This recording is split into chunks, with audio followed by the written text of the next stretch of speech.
the only guy in history to beat it with love, baby. We're shining out here on our haters. Where's my money, my inheritance you guys stole, huh? Chasing me around all day and my money. It's all good. Karma's coming around. It's karma season, boy.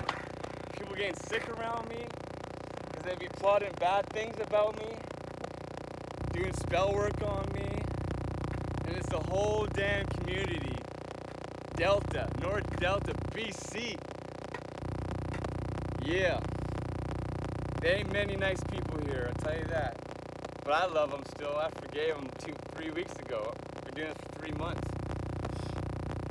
But thanks to them, I've leveled up and came closer to God, you see? Now I'm living my best life. I'm shining like a diamond, baby. Hallelujah. Praise to be to Jesus Christ, my Lord Almighty, Savior.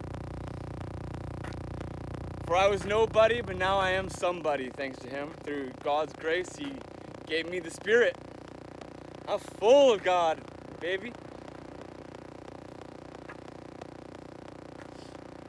Wake up. You feel the change. I know you're feeling like something's missing in yourself, you know? I'm the truth. I'm gonna wake the people up. Because I've been chosen to lead people, to raise awareness, bring on change. We're tired of these old fucks running our system. They don't give a shit about you, bud, but I do. God does. We don't deserve to be miserable, huh? Paycheck to paycheck, building apartments for them, for foreigners, you know what I mean? Anyways, I'm gonna get skating because these are supposed to be my 2 days. I get to just chill and be grateful, but you know, I'm gonna post every day. I'm gonna bring awareness. Videos just get better and better, right?